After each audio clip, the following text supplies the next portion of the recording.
اور اقبال کہتے ہیں غیرت ہے بڑی چیز جہان تگ و دو میں، پہناتی ہے یہ فقر کو تاج سردارا۔ میں عرض کروں گا کہ اپنی آپ جب توجہ کا قبلہ اللہ رسول کو بنائیں گے تو رب فرماتے ہیں وَيَرْزُقْهُ مِنْ حَيْثُ لَا يَحْتَسِبُ، میں نہ تجھے وہاں سے رزق دوں گا جہاں سے کبھی تیرا گمان بھی نہیں کیا ہوگا، یہاں سے بھی مل سکتا ہے، تو نے سوچا بھی نہیں ہوگا۔ بخاری شریف میں حدیث ہے، حضرت جابر ابن عبداللہ فرماتے ہیں نبی پاک صلی اللہ علیہ وسلم نے 300 لوگوں کا ایک لشکر روانہ کیا کسی مہم کے لیے، کسی جہاد کے لیے۔ حضرت ابو عبیدہ بن جراح رضی اللہ تعالیٰ عنہ امیر لشکر تھے۔ فرماتے ہیں غربت اتنی زیادہ تھی، بھوک اتنی زیادہ تھی کہ ایک ایک کھجور دن میں ایک وقت کھانے کو ملتی تھی، اور کچھ دن ایسے آئے کہ اب کھجور بھی نہیں مل رہی۔ فرماتے ہیں اتنی زیادہ بھوک لگی مجاہدین کو، 300 بندہ پتے کھا کے گزارا ہونے لگ گیا۔ یہ بخاری میں موجود ہے۔ آپ فرماتے ہیں کہ دریا کے کنارے ہمارا پڑاؤ تھا، ٹھہراؤ تھا، جب بھوک سے نڈھال ہو گئے نا، وَيَرْزُقْهُ مِنْ حَيْثُ لَا يَحْتَسِبُ، اللہ وہاں سے روزی دیتا ہے، گمان بھی نہیں ہوتا۔ فرماتے ہیں ایک مچھلی اللہ تعالیٰ نے دریا کے کنارے بھیجی، فرماتے ہیں وہ تھی تو مچھلی پر پہاڑ جتنی تھی۔ بخاری میں لفظ ہیں، حضرت جابر ابن عبداللہ رضی اللہ تعالیٰ عنہ فرماتے ہیں 300 آدمی 18 دن تک اس مچھلی کو کھاتے رہے، مچھلی ختم ہی نہیں ہوئی۔ مچھلیاں نہیں، مچھلی کہتے ہیں 18 دن 300 بندہ کھاتا رہا، مچھلی ختم ہی نہیں ہوئی۔ اور فرماتے ہیں کہ اس کی ہڈی نکال کے، کانٹا کہیں گے آپ اپنی زبان میں، کہتے ہیں وہ نکال کے نا تو اس کو کھڑا کیا نا جب، تو اونٹ کجاوے سمیت اس کے بیچ سے گزر جاتا تھا، 2 اس کے کانٹے جوڑے۔ فرماتے ہیں وہ اس کا گوشت ہم کھاتے تھے اور اس کی چربی بطور تیل کے ہم جسموں پہ ملتے تھے، بیماروں کو اس سے سکون آتا تھا، تندرستی شفا ہوتی تھی۔ فرماتے ہیں ہم کھایا بھی ہم نے، اور کچھ لے کے ہم مدینے بھی گئے، اور قربان جائیں نبی پاک نے بھی اس میں سے کھایا۔ ہم نے عرض کی حضور یہ معمہ کیا ہے، یہ ماجرا کیا ہے؟ تو محبوب نے فرمایا تمہارے پاس غذا نہیں تھی، رب نے تمہارے لیے بندوبست کیا ہے، اللہ نے تمہیں دیا ہے۔ مکان شروع کر لیا ایک صاحب نے، وہ مکان بنانے لگے، آپ وہ حساب لگا رہے ہیں، کہتے ہیں میرے پاس اتنے پیسے ہیں، اتنے میں نے فلانے دوست سے کہنا ہے اس نے دے دینے، اتنے فلانے رشتہ دار سے کہنا ہے اس نے دے دینے، اتنے فلانے سے کہنا ہے اس نے دے دینے۔ یہ ساری کاپی بنا کے مکان شروع کر لیا۔ جو روز کہتا تھا نا کوئی حکم ہو جاتے 10 سب سے پہلے اس کو کہا میاں پیسے چاہیے دین، وہ کہندا ہو کل ہی منڈا ٹوریا ہے، کدے تو پرسوں 10 داتے لب جانے سن۔ میں آپ کو اپنے تجربے کی بات بتا رہا ہوں۔ جن لوگوں کا خیال ہوتا ہے نا کہ آپ سٹارٹ کریں فلانا کام، ہم آپ کے ساتھ ہیں، اللہ کا ہی کوئی نظام ہے، وہ بالکل بھی نہیں ساتھ ہوتے۔ لیکن ایسا نہیں ہے کہ کوئی ساتھ نہیں ہوتا، اللہ تعالیٰ بڑے اسباب پیدا کرتا ہے، وہاں سے دیتا ہے جہاں سے گمان بھی۔ ہمارا یہ ذہن بن جاتا ہے ہم ساری اپنے حساب سے چلتے ہیں، اتنے رشتہ داروں سے، اتنے کون آپ کے ساتھ چلے گا، سوال ہی نہیں پیدا ہوتا۔ یہ سارے کام چھوڑ کے سب سے پہلے 2 رکعتیں پڑھو، اپنے رب کی بارگاہ میں، رسول کائنات کی بارگاہ میں گزارشات اور استغاثے پیش کرو، وہاں سے خیر طلب کرو۔ دنیا دار کیا دیں گے، کیا دے سکتے ہیں، کیا حیثیت ہوتی ہے کسی؟ اللہ کہتا ہے وہاں سے دوں گا۔ تو جو اللہ مال دے وہ لینا چاہیے کہ رشتہ داروں کا مال دیکھنا چاہیے؟ جو اللہ دے وہ لینا چاہیے کہ سیٹھوں نوابوں کی جیبیں دیکھنی چاہیے؟ جو اللہ دے وہ قبول کرنا چاہیے یا دیکھنا چاہیے کون سا آدمی کہاں پہنچ گیا؟ چھوڑو، اپنی مٹی پہ چلنے کا سلیقہ سیکھو۔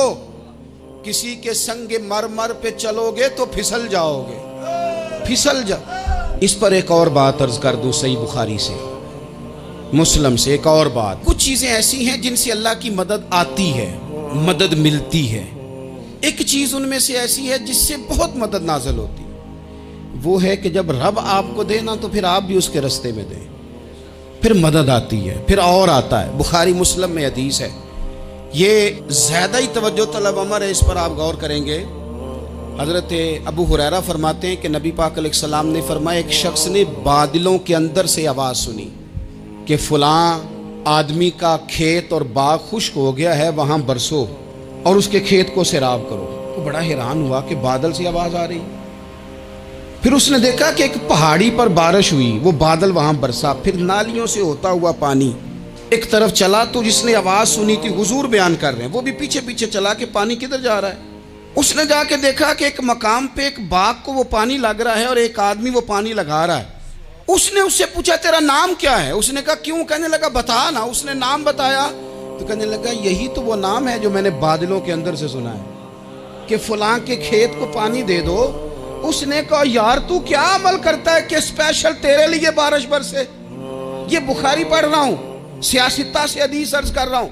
اس سے پوچھا تو کیا کام کرتا ہے کہ جناب اللہ تبارک و تعالیٰ کا حکم کرم آیا کہ خاص تیرے لیے پانی برسے اور تیرے کھیت کو سیراب کرے؟ تو اس نے کہا چھوٹا ذمہ دار ہوں، پر جب فصل اگتی ہے تو 3 حصے کرتا ہوں۔ ایک حصہ اپنے بال بچوں پہ، بہن بھائیوں پہ خرچ کرتا ہوں، ایک حصہ پورا، اور ایک حصہ دوبارہ کاشتکاری پہ لگاتا ہوں، اور تیسرا حصہ خالص میں نے مسکینوں، یتیموں اور غریبوں کے لیے رکھا ہوا ہے۔ وہ جو تیسرا حصہ اللہ کرے آپ سمجھیں، وہ رب کے بندوں پہ تیسرا حصہ خرچ کرتا ہے نا، تو کریم مالک نے فرمایا جہاں سے غریب کا حصہ جاتا ہے وہ کھیت خشک نہیں رہنا چاہیے، وہ جہاں سے مسکین روٹی کھاتے ہیں وہ خشک نہ رہے، جہاں سے یتیموں کو کچھ آتا ہے کہیں اس کی فصل رہ نہ جائے۔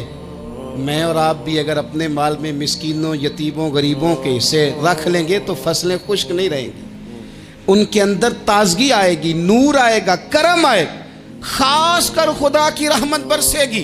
مدد اللہ سے چاہیں، اپنی توجہات کا مرکز رب رسول کی ذات کو بنائیں، پھر آپ محسوس کریں گے کہ بڑی جلدی اللہ تعالیٰ کی مدد آنے لگی ہے۔ کبھی آپ صرف کہہ دینا میرا رب میرے ساتھ ہے، اس لفظ میں اتنی طاقت ہے کہ دشمن ویسے زہر ہو جاتا ہے۔ زندگی میں کسی سے بھی لڑائی ہو، اچھی طرح سوچ لیں کہ اللہ اس طرف ہے یا اس طرف ہے۔ اگر آپ زیادتی پہ ہیں تو پھر رب مظلوم کی جانب ہے۔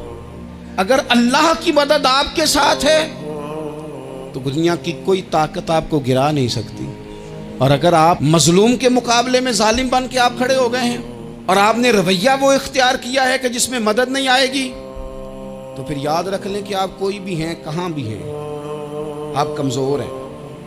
طاقتور تھے ابتدائے اسلام میں، ظاہری طاقت تھی کفار مکہ کے پاس، وہ ڈنڈوں سے مارتے تھے غریبوں کو، ان کے ہاتھوں میں ڈنڈے تھے، پر خدائی طاقت ان مظلوموں کے ساتھ تھی۔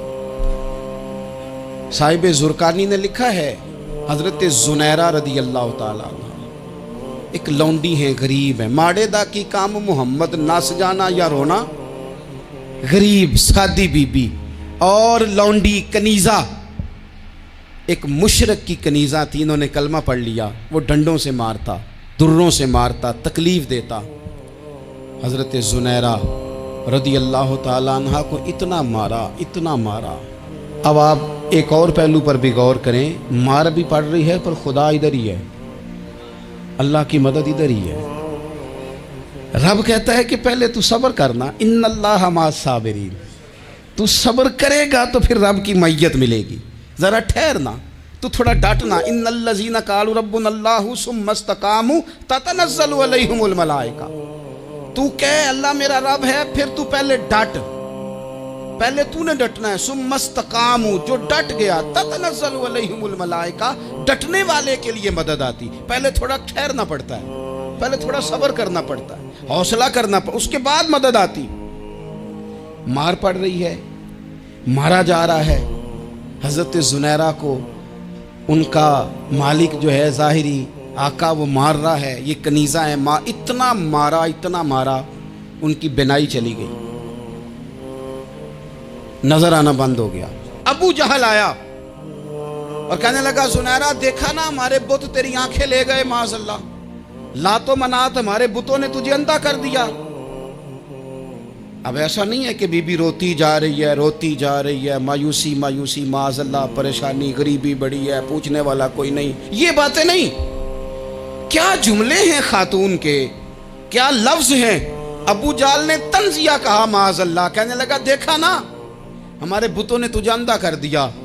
تو جناب زنیرہ آنکھوں کی بینائی گئی ہے، رات کو گئی ہے، دکھ ابھی تازہ ہے، لیکن اللہ پہ جو توکل ہے، اپنے مالک سے جو رشتہ ہے، وہ اتنا مضبوط ہے، اتنا طاقتور ہے، اس میں اتنی گہرائی ہے کہ حضرت زنیرہ بول کے نا اتنی قوت سے بولی، اتنی طاقت سے بولی کہ پورے کفر پر لرزہ طاری ہو گیا۔ فرمانے لگی تمہارے بتوں کی کیا اوقات ہے کہ میری بینائی لے جائیں؟